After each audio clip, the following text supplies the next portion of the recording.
अब यहां पे अगर तुम लोग कंफ्यूजन के मोड़ पे आके खड़े हो गए हो तो मेरा एक बहुत बड़ा काम बनता है तुम्हारी ये जो थोड़ी बहुत कंफ्यूजन हो रही है, जहां पे तुम्हें लगने लगेगा कि भाई हाँ यार मुझे थोड़ी और क्लियरिटी दे दो एक बार, ताकि मुझे पूरा भरोसा हो जाए या संपूर्ण भरोसा हो जाए कि बाबा जी जो बताते हैं वो हमेशा सही होता है।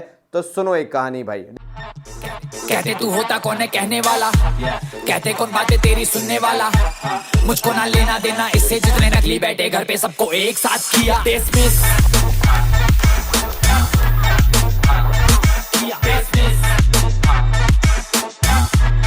सबको एक साथ किया।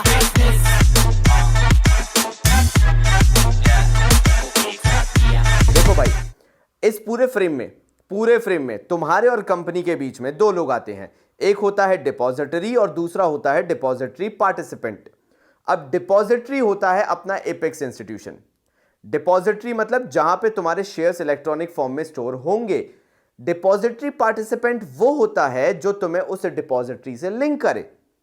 तो वो डिपॉजिटरी पार्टिसिपेंट्स जनरली एनएसडीएल और सीडीएसएल से तुम्हें लिंक करते हैं। यानी जब मैं तुम्हें बता रहा था, जब मैं तुम्हें समझा रहा था कि हाँ वो एनएसडीएल और सीडीएसएल होते हैं तुम्हारे डिपॉजिटरी पार्टिसिपेंट्स, तो जनरली मैं बात किसकी कर रहा था, वो जो ब्रोकर्स जो तुम्हें उनसे लिंक कर रहे हैं।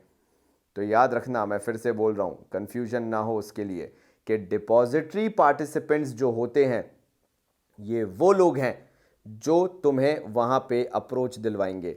यानी किस तक, शेयर मार्केट तक, जहां पे शेयर इलेक्ट्रॉनिकली स्टोर होंगे। अब मैंने एनएसडीएल और सीडीएसएल को फिर डिपॉजिटरी पार्टिसिपेंट क्यों बोला था? क्योंकि कुछ बैंक्स ऐसे होते हैं जो कि स्पेसिफिकली या तो एनएसडीएल के थ्रू ट्रेड करते हैं या तो सीडीएसएल के थ्रू ट्रेड करते हैं। मेरी बात सुन रहे हो ध्यान से? तो क्या होता है, जब ये ब्रोकर्स डायरेक्टली कांटेक्ट में रहते हैं तो हमें चूज यही करना होता है कि अगर इस बैंक के साथ जा रहे हैं जो कि हमारे ब्रोकर जैसे काम करेगा तो we are going with NSDL. अगर हम इस फलाने बैंक के साथ जा रहे हैं it is going with CDSL, तो हमें उसी के थ्रू ट्रांजैक्ट करना पड़ेगा, उसी के थ्रू ट्रेड करना पड़ेगा। तो ये कॉन्टेक्स्ट था उसका, क्योंकि ऐसी केस स्टडीज आ सकती हैं और तुम कंफ्यूज ना हो, इसलिए मुझे तुम्हें सारी पिक्चर क्लियर करना जरूरी है। तो फिर से बता देता हूं, कोई भी ब्रोकर हो, कोई भी एजेंट हो, कोई भी इंस्टीट्यूशन हो जो कि ट्रांजैक्शंस करवाता है, मतलब आपके शेयर्स खरीदता या बेचता है आपके बिहाफ पे, वो बन जाता है डिपॉजिटरी पार्टिसिपेंट। डिपॉजिटरी कौन सी है? एपेक्स इंस्टीट्यूशन, जहां पे आपकी सिक्योरिटीज जमा होती है और सिक्योरिटीज जमा होकर जिस बैंक में रखी जाती है, मैंने पहले भी बताया था, वो है आपका एनएसडीएल और सीडीएसएल, जहां पे आपकी सिक्योरिटीज सुरक्षित रखी जाती हैं। तो चलो यार, कुछ सवाल तुम और मैं खेल लेते हैं और ये देख लेते हैं कि तुम्हें कितना समझ में आया जो मैंने समझाया। तो क्या एक इंडिविजुअल शेयर मार्केट से डायरेक्टली कम्युनिकेट कर सकता है, मतलब सीधे कंपनी के पास पहुंच के शेयर्स मांग सकता है? बस यहीं पे प्राउड फीलिंग आ जाती है। बिल्कुल नहीं, ऐसा नहीं हो सकता है। यहां पे एक इन्वेस्टर को सबसे पहले एक बेसिक रिक्वायरमेंट जो है वो है बैंक अकाउंट की। एक बैंक अकाउंट होना चाहिए, साथ साथ में बैंक अकाउंट तो हो गया, चलो ठीक है, अच्छी बात है, साथ साथ में खुद का परमानेंट अकाउंट नंबर भी होना चाहिए, पैन कार्ड नंबर भी होना चाहिए। ठीक है, पैन कार्ड होना चाहिए बेसिकली। जब ये दो चीजें हो जाती हैं तो वो जो बंदा है, इंडिविजुअल जो है, जो पैसा इन्वेस्ट करना चाहता है, वो चाहे तो अपने बैंक को ही ब्रोकर बना सकता है या किसी और को, बाहर के इंस्टीट्यूशन को, जो कि इंडिविजुअल है, जो कि पार्टनरशिप फर्म है या जो कि कॉर्पोरेट बॉडी है, उसको भी ब्रोकर बना सकता है। ये जो ब्रोकर बनते हैं ये कहलाते हैं डिपॉजिटरी पार्टिसिपेंट, क्योंकि यही शेयर्स खरीद या बेच सकते हैं। ये जो शेयर्स डिपॉजिटरी के अंदर रखे जाते हैं ये रखती है कंपनी ले जाके, कंपनी के शेयर्स जाके स्टोर होते हैं डिपॉजिटरी में। क्योंकि ये जो डिपॉजिटरी है यही डिपॉजिटरी पार्टिसिपेंट्स के साथ एक तरीके से ट्रांजैक्शन करता है, मतलब डिपॉजिटरी, एनएसडीएल और सीडीएसएल, इनसे ट्रांजैक्शन करने वाले लोग डिपॉजिटरी पार्टिसिपेंट कहलाएंगे। वो ब्रोकर्स, जी हां, डिपॉजिटरी पार्टिसिपेंट्स का पार्ट बनते हैं। तो ये डिपॉजिटरी पार्टिसिपेंट्स आपके बिहाफ पे शेयर्स को खरीदते या बेचते हैं और आपके खाते से पैसा आता या जाता रहता है, उसके लिए वो थोड़ा बहुत अपना कमीशन चार्ज करते हैं।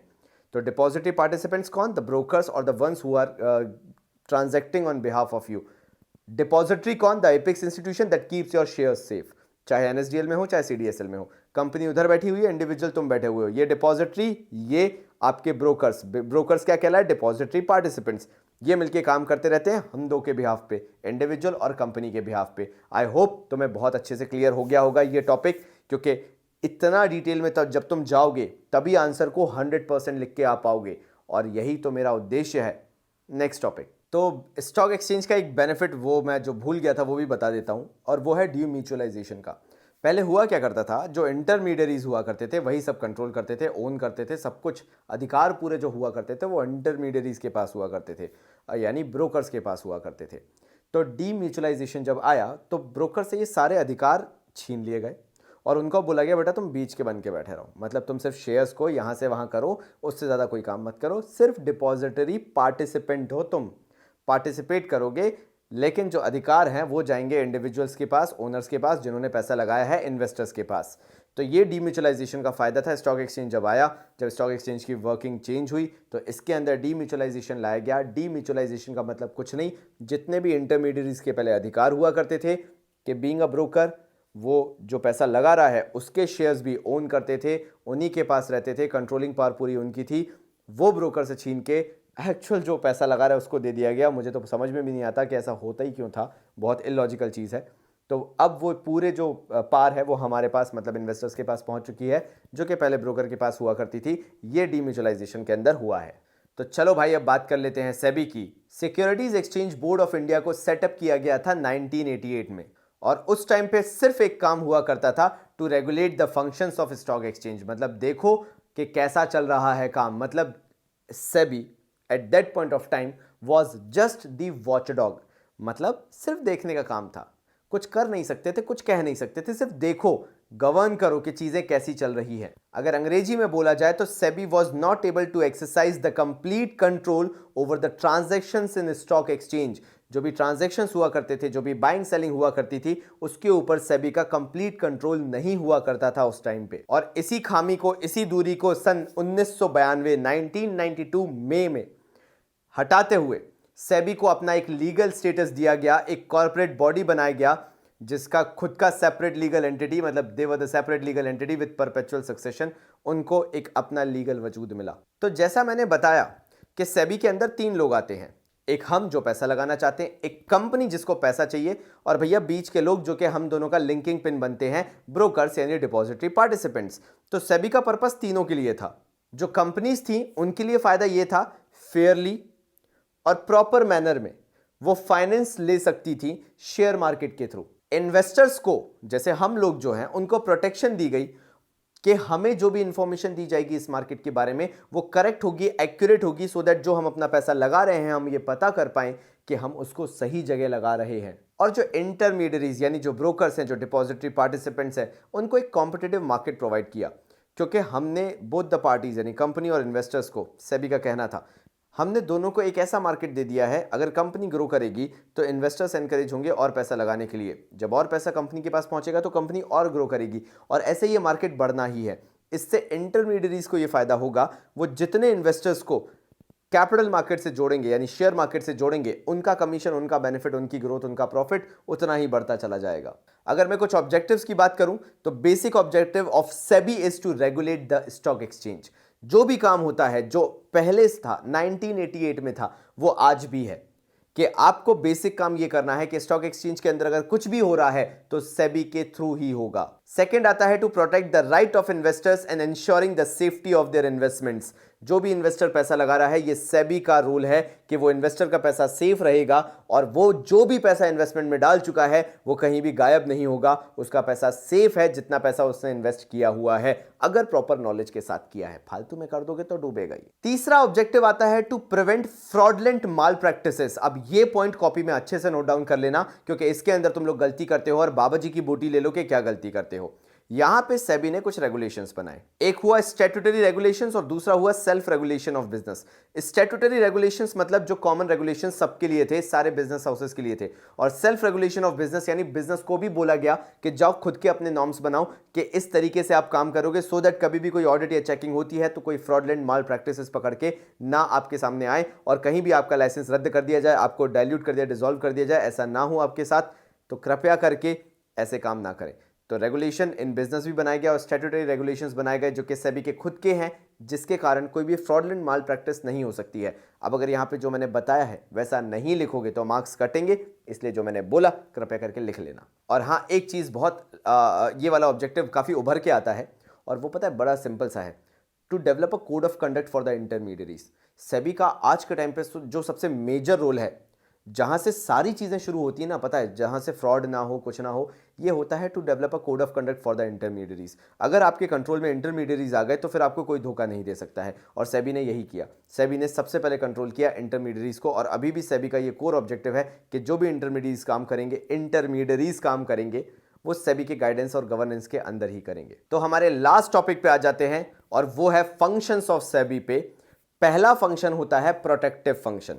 प्रोटेक्टिव फंक्शन कहता है कि जितने भी लोग आज के टाइम पे स्टॉक मार्केट में जुड़े हुए हैं, सबके इंटरेस्ट प्रोटेक्ट होने चाहिए। यानी सब जो भी बेनिफिट्स चाहते हैं इस स्टॉक एक्सचेंज से, वो सारे के सारे बेनिफिट्स सबके प्रोटेक्ट होने चाहिए, किसी के साथ भी फ्रॉड नहीं होना चाहिए। तो सबसे पहले आते हैं प्रोटेक्टिव फंक्शन, जिसके अंदर पहला पॉइंट आता है checking the price rigging. Now what is price rigging? बात सिंपल सी है। तुम भी कई बार पता है क्या करते हो, जूता खरीदते हो 1500 का, और दोस्तों को बताते हो बेटा 2500 का जूता लेके आया तेरा भाई, और ये जो जूता है ना, ये जूता नहीं है, ये हवा में उड़ता है, पता है। और तुम भी दिमाग में सोच रहे होते हो कि तुम झूठ बोल रहे हो, लेकिन तुम्हें उसको बोलने में मज़ा भी आता है, क्योंकि भैया बटबाजी दिखानी है ना।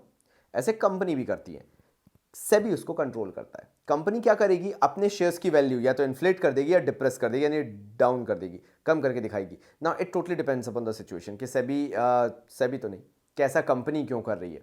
सेबी इसको चेक करता है कि आप बिना बात के अपनी सिक्योरिटीज़ की प्राइसेस इन्फ्लेट तो नहीं कर रहे, या डिप्रेस तो नहीं कर रहे, यानी कम तो नहीं कर रहे हो, डिक्रीज तो नहीं कर रहे हो। और सेबी जिस तरह से कंट्रोल रखता है, उसका पूरा मानना यह है कि ये एक तरह का डीफ्रॉड है, ये एक तरह की माल प्रैक्टिस है, और ऐसा नहीं होना चाहिए, क्योंकि ये एक तरह का इन्वेस्टर्स के साथ चीटिंग है कि इन्वेस्टर्स को आप प्राइस इन्फ्लेट करके बता रहे हो जबकि एक्चुअल प्राइस कुछ और है, या प्राइस कम करके बता रहे हो जबकि एक्चुअल प्राइसेस बढ़ी हुई है। तो इससे कहीं ना कहीं इन्वेस्टर्स के साथ चीटिंग हो सकती है, इसलिए सेबी इसको प्रोहिबिट करता है। चेकिंग द प्राइस रिगिंग, यानी प्राइस के बढ़ने पे शेयर्स के प्राइसेस बढ़ने पे या शेयर्स के प्राइसेस कम होने पे नजर रखने को बोला जाता है checking the price rigging. Second आता है it prohibits insider trading.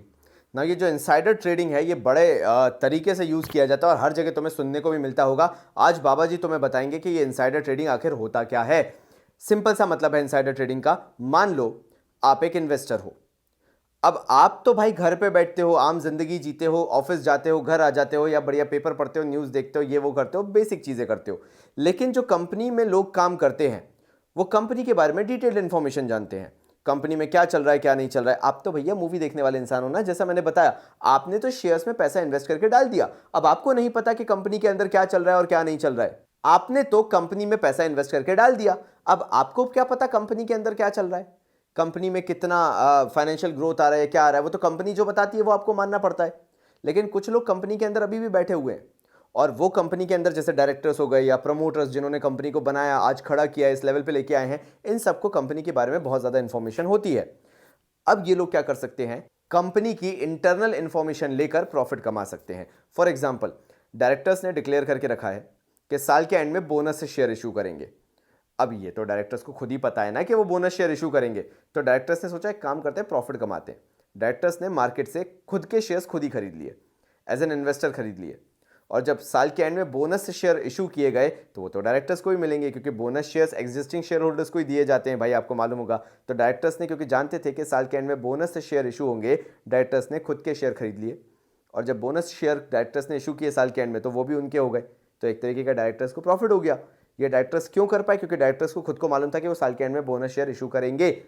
Now ये ऐसा लगता है कि ऐसा कोई खुद ही क्यों करेगा, लेकिन करोड़ों की कंपनी और अरबों की जब कंपनी होती है ना, तो बेटा ये अरबों का फायदा लेके आती है, और इसकी कॉम्प्लिकेशंस भी बहुत ज़्यादा होती है। एक तरीके से डायरेक्टर्स ने दिखाया, पता है क्या, मार्केट के सामने, हम तो एवं ही अपने शेयर इन्वेस्टमेंट के लिए ले रहे हैं, लेकिन उनका असली मकसद क्या था कि थोड़े से शेयर्स अभी खरीद लो, साल के एंड में जब बोनस शेयर आएंगे तो वो भी हमारे हो जाएंगे।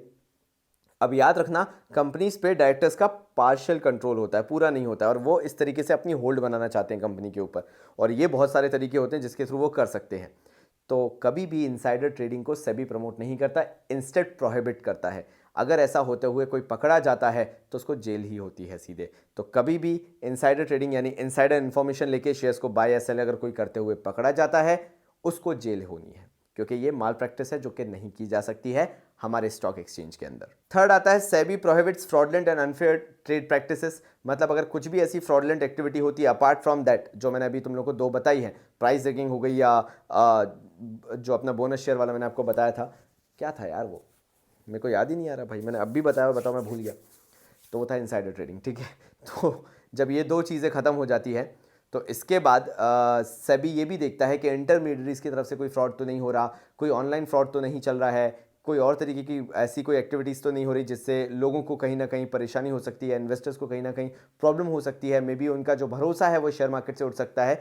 इन चीज़ों को भी सेबी चेक करते चलता है। सेकेंड आता है डेवलपमेंटल फंक्शंस ऑफ सेबी। अब डेवलपमेंटल फंक्शंस ऑफ सेबी के अंदर ये हमेशा याद रखना है कि सेबी एक साउंड बेस बनाना चाहता है और उसके लिए सबसे ज़रूरी है कि जो डिपॉजिटरी पार्टिसिपेंट्स हैं, जो हमारे इंटरमीडियरीज हैं, उनको ट्रेन किया जाए, उनको पहले ग्रूम किया जाए और उसके लिए सेबी बहुत पैसा खर्च करता है। सेबी ये जो इंटरमीडियरीज हैं इनको ट्रेन भी कर रहा है, इनको नॉलेज भी दे रहा है, इनको सिखा भी रहा है, कोड ऑफ कंडक्ट भी दे रहा है, यानी इनके ऑलराउंड ग्रोथ एंड डेवलपमेंट में पैसा डाला जा रहा है ताकि जब ये इन्वेस्टर्स से कहीं ना कहीं अपने आप को रिलेट करें तो इन्वेस्टर्स को ये ना लगे कि इनके साथ फ्रॉड हो सकता है इन्वेस्टर्स के साथ। इसके अंदर डेवलपमेंटल फंक्शंस के अंदर एक चीज़ और बतानी पड़ेगी कि फ्लेक्सिबल और एडॉप्टेबल अप्रोच आपको रखनी पड़ेगी being at such a place. SEBI अपनी एक फ्लेक्सिबल और एडॉप्टेबल अप्रोच रख रहा है। फ्लेक्सिबल मतलब इट कैन चेंज अगर इंटरमीडियरीज को ज़्यादा प्रॉब्लम हो रही है या बहुत ही ज़्यादा हार्श डिसीजन कोई सेबी ने लिया है। एडॉप्टेबल मतलब ये है कि सेबी जो भी कर रहा है इंटरमीडियरीज के लिए स्पेशली, वो बहुत ज़्यादा एडॉप्टेबल है। वो चीज़ें ऐसी नहीं है कि बहुत प्रॉब्लमेटिक होगी या मे बी कंप्यूटराइज कुछ ज़्यादा ही है। ऐसा रखा गया है जिससे जो डेली वर्किंग है वो इवन कन्वीनियंट हो जाए। इवन सेबी ने जो अंडर राइटिंग है उसको भी ऑप्शनल रख दिया है ताकि जो शेयर मार्केट के अंदर कंपनीज आती हैं उनका जो कॉस्ट ऑफ इशू है वो भी कम हो जाए। तो डेवलपमेंटल फंक्शन के अंदर तुम इसको भी मेंशन कर सकते हो। SEBI protective functions, developmental functions के अलावा भी एक फंक्शन करता है और वो होता है रेगुलेटरी फंक्शन। नाउ ये ज़्यादा कॉम्प्लिकेटेड नहीं है लेकिन कुछ ऐसे पॉइंट्स हैं जो मुझे टच अपॉन करने हैं और तुमसे पूछे जा सकते हैं। जैसे SEBI conducts inquiries and audit of stock exchange. जी हाँ, इंक्वायरीज भी बिठाई जाती हैं और ऑडिट यानी फाइनेंशियल रिपोर्ट्स भी चेक की जाती हैं स्टॉक एक्सचेंज की। ये रेगुलेटरी फंक्शन है, ये मॉनिटर करने का फंक्शन है कि आप देखते हो कि स्टॉक मार्केट कैसे काम कर रहा है और क्या सारे डॉक्यूमेंटेशन जो प्रिपेयर कर जा रहे हैं वो अप टू द मार्क हैं। अगर कंपनीज का टेक ओवर हो रहा है, अगर म्यूचुअल फंड्स में काम हो रहा है, सेबी इसको भी मॉनिटर करता है और रेगुलेट करता है। अगर आपके 3 बेसिक पॉइंट्स भी याद रहे इसके तो आपका पूरा चैप्टर के अंदर का ये टॉपिक कंप्लीट है। लेकिन एक बोनस पॉइंट और बताना चाहूँगा कि सेबी मॉनिटर करता है और एनालाइज करता है, इंटरप्रेट करता है चीज़ों को जो भी शेयर मार्केट के अंदर हो रही हैं in terms of brokers. SEBI का ये काम है, सेबी का ये अनंत उद्देश्य है, मतलब एंड टास्क जिसे बोलते हैं कि ब्रोकर्स पे पैनी नज़र रखी जाए। तो अगर इसे एक सेंटेंस में बोला जाए, SEBI regulates the working of brokers, यानी सेबी पूरी कड़ी नज़र रखता है कि ब्रोकर्स कैसे काम कर रहे हैं और कहीं पे कोई फ्रॉड तो नहीं किया जा रहा है। ये चैप्टर मैं यहीं पे ख़त्म करना चाहूँगा। मुझे लगता है कि तुम्हें ये चैप्टर बहुत अच्छे से समझ में आ गया होगा। तुम लोगों ने अपने नोट्स बना लिए होंगे और अगर नोट्स बन चुके हैं तो 20 डेज प्लेज की स्पिरिट हाई रखो। आओ इंस्टाग्राम पे कॉमर्स बाबा को फॉलो करो, आशीष चौधरी को फॉलो करो, आओ बाबा जी को फॉलो करो, इंस्टाग्राम पे स्टोरीज डालो, मुझे टैग करो, कॉमर्स बाबा को टैग करो और दिखना चाहिए कि तुम्हारा पढ़ाई का माहौल बना हुआ है। तब तक के लिए आपके घर वालों को बहुत सारा प्यार, धन्यवाद आपके मम्मी पापा को कि उन्होंने इतना ट्रस्ट किया और आपको YouTube पे पढ़ने दे रहे हैं। तो तब तक के लिए बाबा जी की तरफ से धन्यवाद। कहते कौन बातें तेरी सुनने वाला, मुझको ना लेना देना इससे, जितने नकली बैठे घर पे सबको एक साथ किया डिसमिस,